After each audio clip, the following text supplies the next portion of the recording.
Minsan, ba may nagsabi na sa'yo, alam mo, masyado ka kasing mabait? Laging naririnig yan, di ba?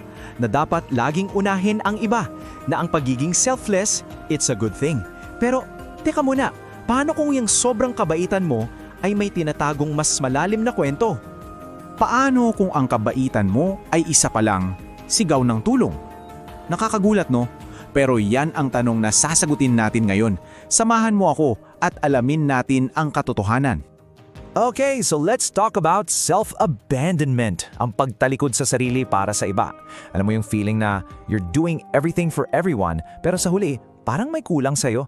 Parang nawawala ka na sa sarili mong kwento. Tingnan natin, ano ba yung mga senyales na baka hindi mo namamalayan, you're already abandoning yourself. Sign number 1, people-pleasing. Familiar ba? Yung tipong oo ka lang ng oo kahit sa loob-loob mo, ayoko. Yung laging needs ng iba yung priority, tapos yung sayo, mamaya na lang kung may oras pa. Sabi nga ni Dr. Theo Smith, okay lang tumulong, pero wag naman to the point na sinasakripisyo mo na ang sarili mo. Ang susi, boundaries. Sign number 2, you seek external validation. Ito yung kasunod ng people-pleasing eh.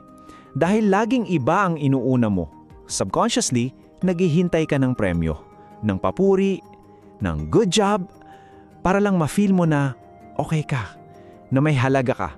Ang ending niyan, matinding anxiety at stress, lalo na kung hindi nila napapansin yung efforts mo.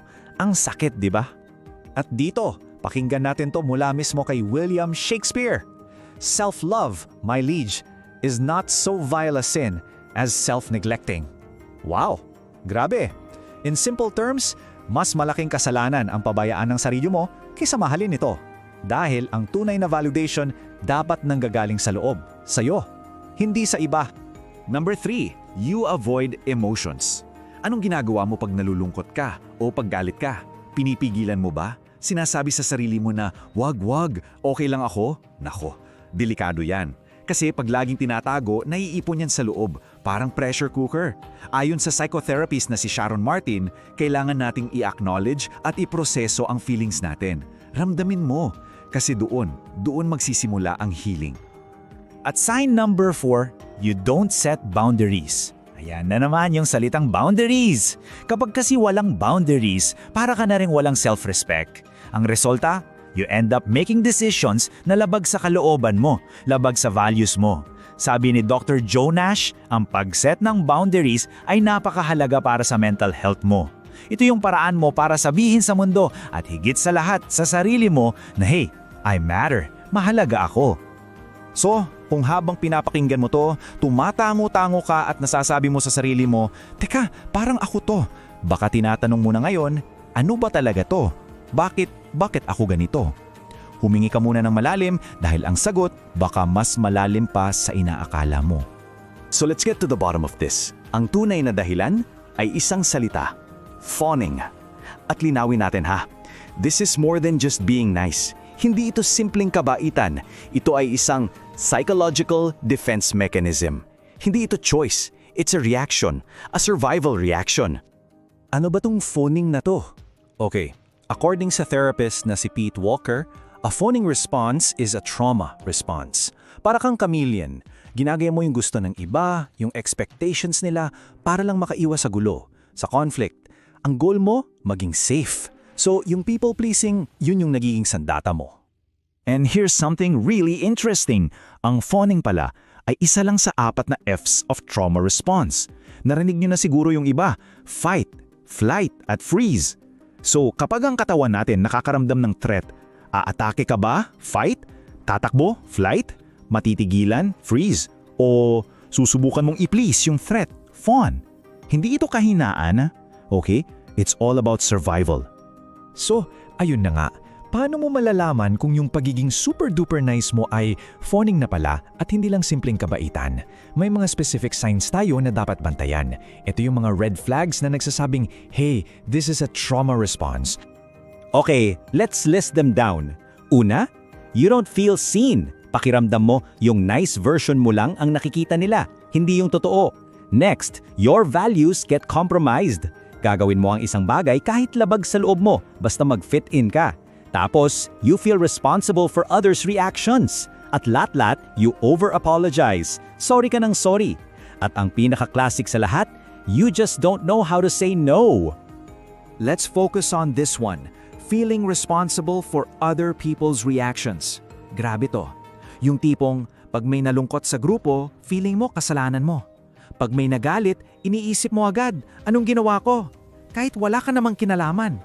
Ikaw yung nagiging emotional caretaker ng lahat.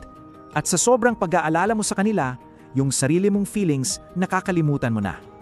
I love this phrase. You have an automatic sorry button. Relate ka ba? Parang kang may button na pag napindot, automatic na lalabas sa bibig mo, sorry. Kahit ikaw yung nabunggo, ikaw pa yung magsusorry. Kahit wala kang kasalanan. Why? Kasi ang goal mo is to keep the peace. At ang ugat ng lahat ng ito, isang malaking takot. Takot sa rejection. Pero sa lahat ng signs, ito ang number 1. Ang pinaka-telling sign sa lahat. Hindi mo alam paano humindi. That single 2-letter word, no. Para sa'yo, ang pagsabi ng hindi ay parang katapusan ng mundo. Kasi sa isip mo, pag humindi ako, aayawan na nila ako, iiwan na nila ako. Kaya sige na lang, oo na lang ulit. Kaya kailangan nating tandaan itong sinabi ni Phoebe Pri. Kindness is not equivalent to being a doormat, erasing your sense of self, or never speaking up for yourself. Gets mo? Ang tunay na kabaitan, may lakas, may self-respect. Ang fawning, pagburayan ng sarili. Malaking malaki ang pagkakaiba. Okay, so alam na natin yung problema. Medyo mabigat, no? Pero here's the good news. Ang tanong, paano ka magsisimulang magbago? Pwede pa ba? Ang sagot, oo naman. Posible. Ito yung mga unang hakbang pabalik sa sarili mo. Step 1. Reflect. Tanungin mo yung sarili mo, bakit ko ba to ginagawa? Maging honest ka. Step 2. Set boundaries. Magsimula ka sa maliliit na bagay. Practice lang. And step 3, say yes only when you mean it.